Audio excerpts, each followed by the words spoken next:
More than 30 people were just fired from Rockstar, and that's only 6 months before Grand Theft Auto 6 launches.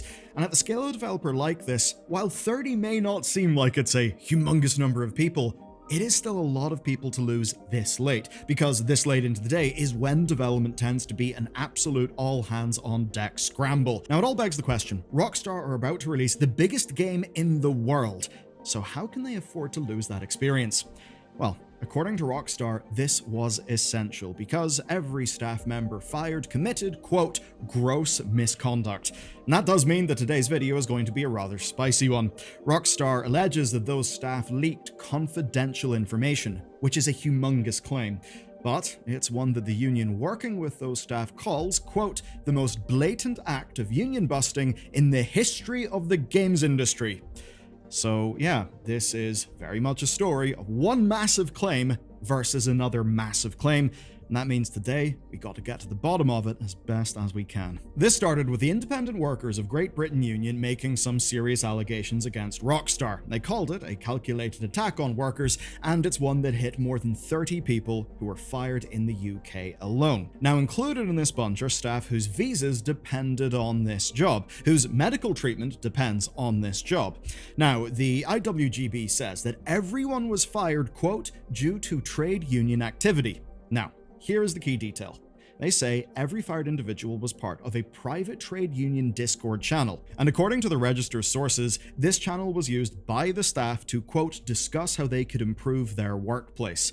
Now, they also note that, quote, there might have been just enough union members for recognition. And they framed the timing, of course, as being suspicious, where these layoffs happened after management became aware of the channel. But to get more on this, we can go to Bloomberg, because Bloomberg reports that staff were also fired in Canada. So that's what started off today's video. But after the initial reports, well, they got a new statement from Rockstar, and that statement says that the staff were fired for leaking confidential information, which could go against some of what was being suggested by the union. So basically, the allegations here are clear. Rockstar say they were protecting their company's secrets. The IWGB say that Rockstar was retaliating against employees for trying to unionize. But here's the thing. The IWGB are not backing down. They say they'll be, quote, mounting a full and robust defense of its members. This includes doing fundraising for legal coverage and a protest outside of Take-Two's London office. And that's because they believe their members were targeted unfairly for exercising their legal rights. It's a quote from them, and yeah, union organization is a protected activity. So, in this story we see that the union is clearly feeling quite bullish. Rockstar are saying things back. But before we get to that, there's a reason why the union is bullish. Because this is not their only active campaign. This isn't the first story out of that union. They're basically making waves in the UK industry, where of course Rockstar is clearly one of their ongoing ventures. Now, recently, they helped staff at Disco Elysium developer Zaum unionize to protect themselves from management and layoffs. And then, I suppose bringing in another Rockstar connection, after the Mind's Eye developer Builder Rocket Boy laid people off, the union gave the impacted staff a platform. And essentially, they're alleging that people were laid off in a fairly improper way, and that's why they're now also helping those people with legal action under the grounds of unfair dismissal. But there is a major distinction for today's story, and it's this. Rockstar denies everything, pretty much. They say that there are no union-related reasons for these dismissals. A Take-Two representative told Bloomberg that it was down to gross misconduct and for no other reason, adding that they, quote, fully support Rockstar's ambitions and approach. Now, here's the thing, right? Gross misconduct is a fairly huge thing to say. I don't know about other jurisdictions, but it's huge to say in the United Kingdom because it is a legally clear term.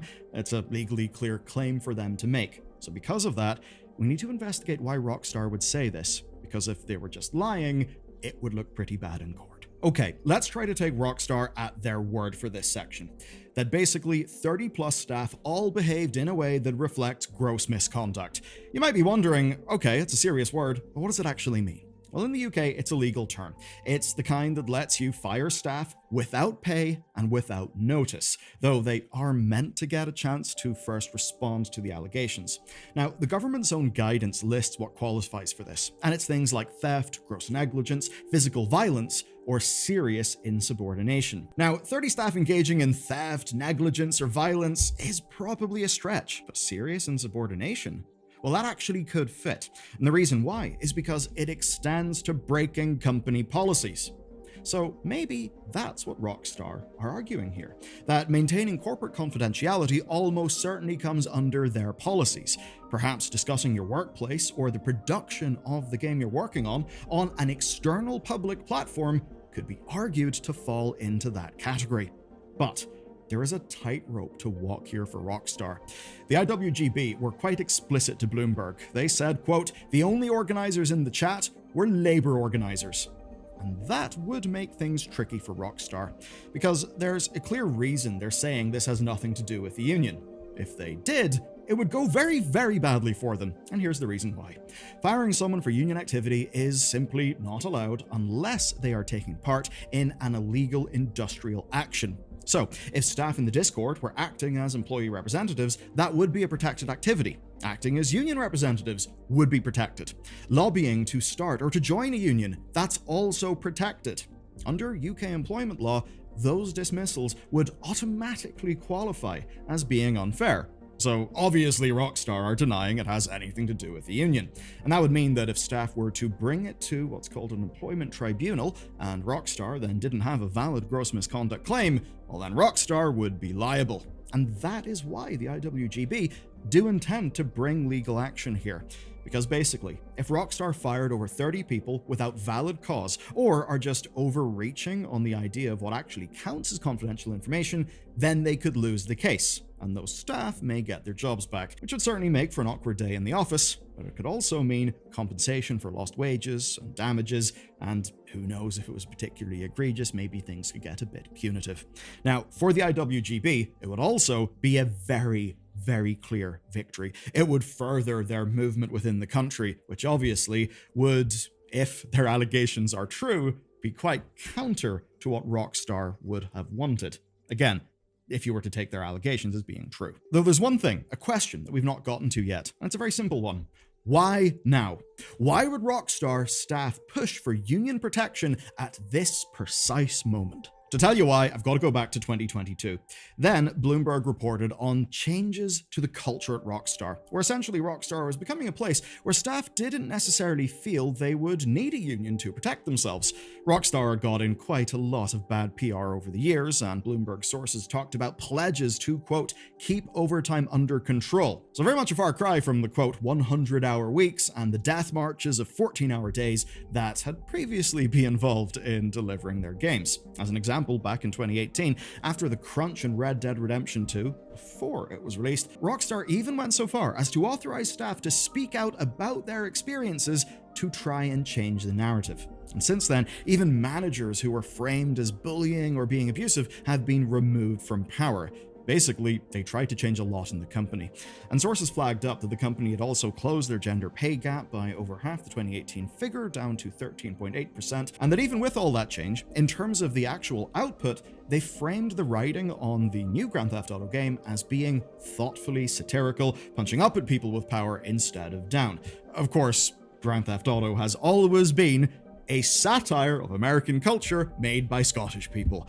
I mean, obviously it's a lot bigger than that now, but that's basically how the whole thing started off. Anyway, in short, it actually seemed like one of the biggest companies in gaming was also trying to reform itself into being a model for healthy development. Now, that stuff came from 2022. Obviously, it's ringing a bit different now, given that we're talking about this story. And one thing that could have changed things was the devastating security breach. When that happened, Rockstar leadership began to tighten their grip. And I would say, understandably so. A major security breach like that is seriously awful for the development of a game. Now, Bloomberg reported that staff were told to return to the office 5 days a week as of February 24, and in their framing, this was for security and productivity reasons. But of course, typically, return to office mandates also can function as soft layoff tools, which basically just helps to get rid of staff, and often in the opinion of companies, get rid of staff who are, let's just say, the least invested in the company's success.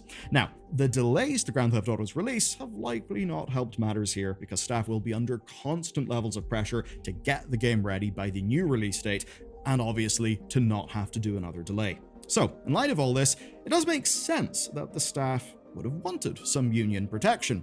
Perhaps they'd seen progress during GTA development, maybe they want to lock it in, maybe they saw signs of backsliding and want to prevent it. Of course, for the visa holders, the people with, say, dependent medical coverage, well, they would quite need some things to be locked in, and if they were unionizing, then the pressure of an upcoming launch would give them maximum leverage. By now, you basically understand both sides of this story. As for GTA, well, an employment tribunal in the UK is not going to kill Grand Theft Auto 6 sales. All the bad press about working conditions will not matter when pre-orders open. But that tribunal's impact could go far beyond the sales of one game. Because if these allegations are true, and remember, they are allegations, then holding Rockstar accountable would actually send a message.